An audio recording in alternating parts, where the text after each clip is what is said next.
Hey guys, welcome back to my channel. Today I'm going to be showing you guys how to use the FLO app to track your ovulation to help you conceive or to let you know when you are ovulating and when not to have unprotected sex so that you do not conceive. And I will also be giving you guys my personal opinion on this app, what I think about it, does it really work, and how to use it. So stay tuned if you are interested in watching and learning more about how to use the FLO app. Alright guys, so once you have downloaded your FLO app, you want to go to the three lines on the top left corner. And then if you don't have the premium account, don't worry about it. But this is what it's going to look like if you don't have the premium account. So you just put in some simple information. You're going to go to your cycle and ovulation. If you know this information, great. If not, don't worry about it. The app will gather all this data and will put it in for yourself. But I knew for a fact that my period length was 3 days. And I did not know my cycle length, so I didn't do that. If you don't want to know when your ovulation date is, you would just simply turn this off. But since I'm curious and I want to know, I will keep that on. And here on the bottom, it will show you what your cycle looks like when it's over. And that 8 with the dashed dots around it is when you are going to be ovulating. So once you've gone through all that, you're just going to go back to the home page.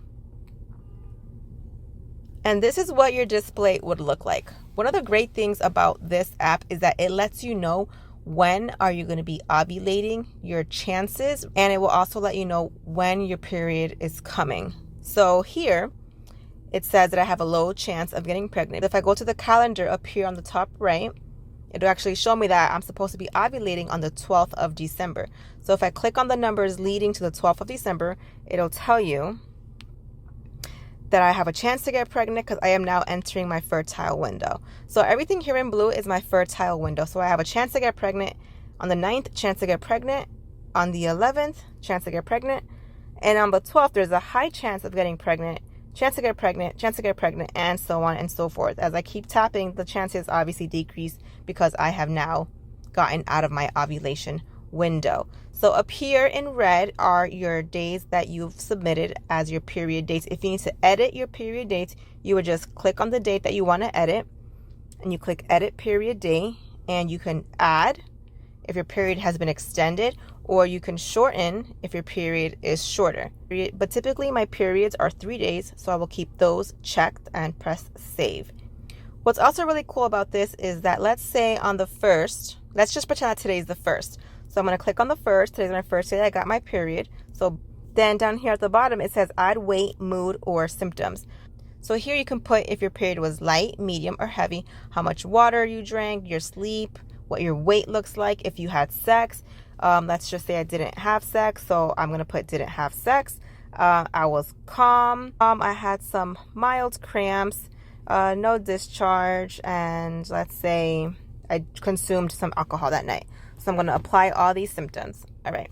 Now, the next day, you can add symptoms again. So I had unprotected sex, let's say. I felt energetic. Everything is fine. I had some sticky discharge, let's say. And again, I consumed some alcohol. So you apply the symptoms. And in order to view these symptoms, you would click on the day. Let's go back to look at the day number 1 of my first cycle. And then on the bottom, it would show you if you had sex, what your mood was like, what you felt, so on and so forth. And the hearts, obviously they represent the days that you had sex. Now, if you want to go back and edit these things, then you would just go back and then you would uncheck or just switch up what you want to add. Now, this isn't my real cycle for this month because this month I am pregnant. I got pregnant last month, but this is just an example showing you guys what it would look like. So again, this is a predictor app. This is not for sure that you are going to be ovulating on the ovulation date that it shows here, but it's a cool way to know more or less a day or 2 or 3 before you ovulate or after you ovulate. So this is what my app looks like. I've been tracking it for a while now, and it's worked really, really great. I have no problems with this app whatsoever. It's been pretty self-explanatory. But one thing I do want to mention is that on October, I was not trying to conceive. However, we did have sex on the day before that I was supposed to be ovulating, and I did not get pregnant that month. So according to science, sperm can live sperm can live in your body for up to 5 days. So if I was to have been ovulating the day after, technically I should have gotten pregnant, but for some reason, I guess it was not my time and or this app was not accurate. But the next month, the month of November, I started to use OPK testing strips in conjunction with this FLO app. But interestingly, on November, it was our first month that we were trying to conceive, and I started to take OPK, ovulation predictor test strips. And so I started to take it on the 6th of November, which is on a Saturday. So it actually aligned perfectly with this month's ovulation date.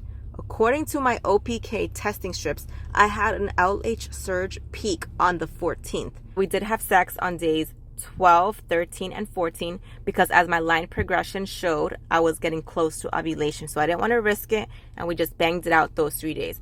But like I said, I didn't ovulate on the 14th. I ovulated 12 to 24 hours after, which like the FLO app shows would be on the 15th.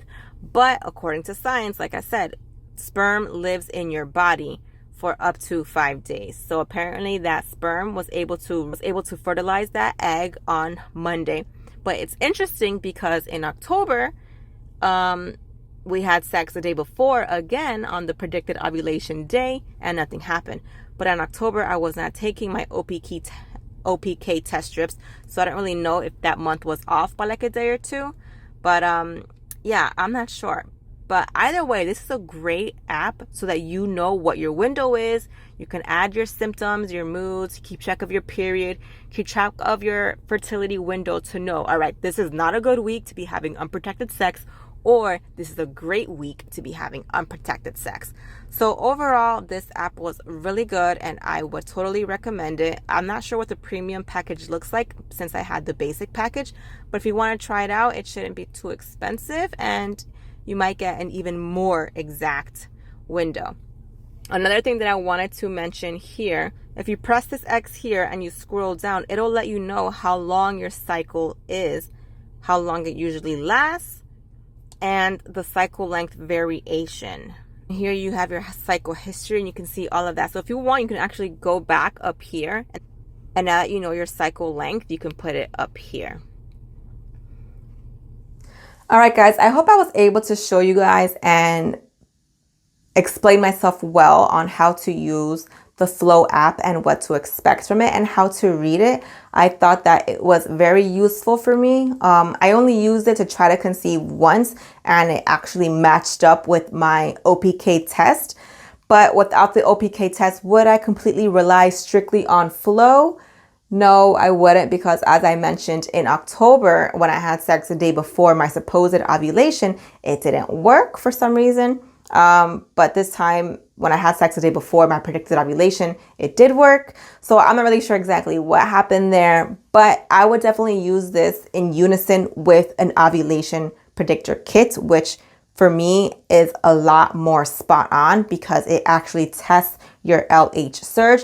But if you're just using this just out of curiosity, you're not really trying to conceive, or you're just using this to know when your fertile window is so you're not having unprotected sex, then I would definitely recommend this app. But if you are actively trying to conceive, definitely get your LH surge tested by buying an OPK test. All right, guys, as always, thanks for watching and thanks for being a part of me on this journey. I hope that this was useful to you at home. If you have any questions, please let me know down below, and I will see you guys all next time with more. Bye now.